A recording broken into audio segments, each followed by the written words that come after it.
Hi guys, for today's video, tanghalian na pala tayo at magluluto na ng aming tanghalian. Katapos na pala namin din maligo guys. Ayan, magpaganda muna ang inyong mami dang. Ayan, for today's video, itlog ang aming ulam. Syempre nakapag-sayang na rin ako. Syempre nakapag-init na rin tayo ng mantika at ng kawala. Ayan, sinala ko na nga din yung itlog. Syempre haluin natin dyan.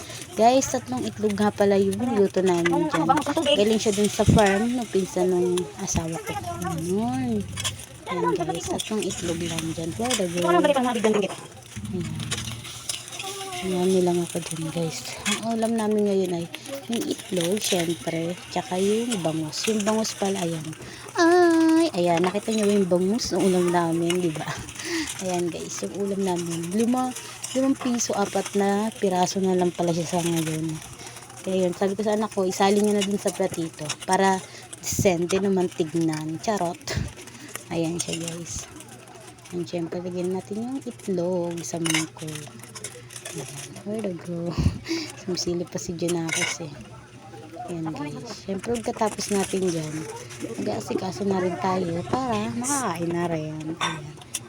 Ayan guys. Diba naganda lang ako. Ang gulo ng ano kong video. Dyan sa part na yan. For the go. Ayan siya guys. Isa siyang nilagay yung kanin, yung ulam, syempre yung mga pinggan yung anak ko na pala yung naghain dyan. Tsaka ayan na.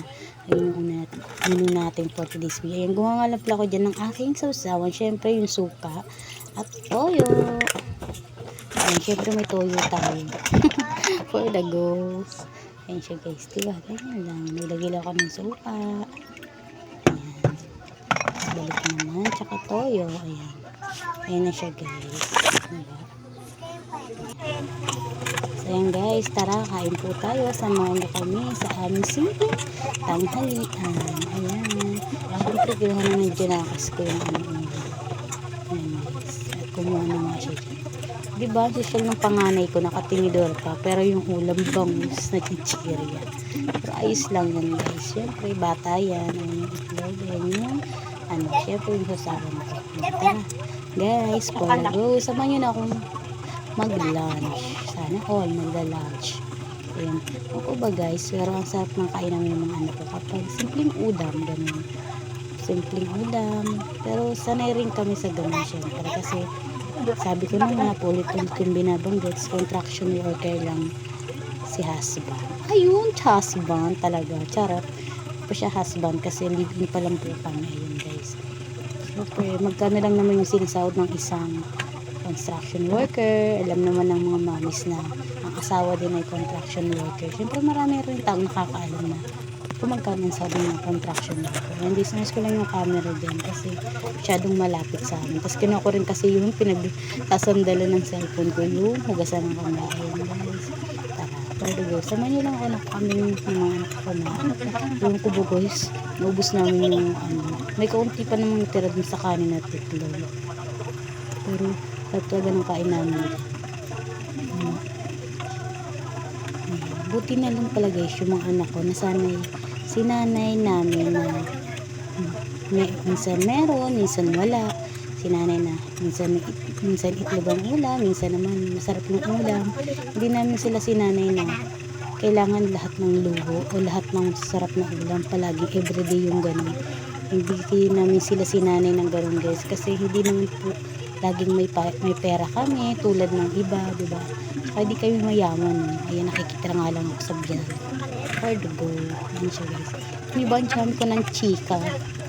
Ayan guys. Pero thankful po ako kasi yung mga anak ko hindi sila mapili sa ulam. Ayaw lang talaga nila ng gulay. Yun talaga. Ayun guys. Diba? Pero pag mga ganyang ulam, wow, grabe yung bakbaka namin ha. Sagad-sagad. Charot. Ayan guys, ganyan lang yung kain namin. Kami 3 lang pala mag-ina kasi siyempre pumasok yung papa namin. Ayan guys. Guys, huwag yung napansinin yung sahig ko ha. Tsaka yung nasa likod ng Junakis kong mali. Kinalat na kasi nila yun. Niligpit ko na yung kanina. Kinalat lang nila. Tapos yung nirolium ko pala.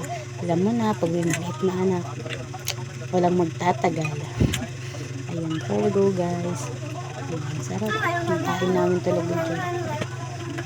Ganyan lang kami sa simple maghapunan. Hindi naman pala pwede guys na palaging i-upload ko na lang sa inyo kung kailan masarap yung ulam namin. Siyempre minsan hindi naman everyday na kailangan masarap yung ulam namin. Hindi rin kami everyday nakakaulam ng masarap guys. Kaya ganun. Yung inaano ko sa mga anak ko. Ayan. Ayan siya guys. Ganyan lang. Diba? Nag-aaway na yung Junakis kong dalawa. Kasi gusto ng isa dun sa lamesa pumunta. Sabi ko dito na nga lang sa lapag. Ang kukulit. Ewan ko ba nagsisikain na yan ha. Thank you guys. Please like and subscribe.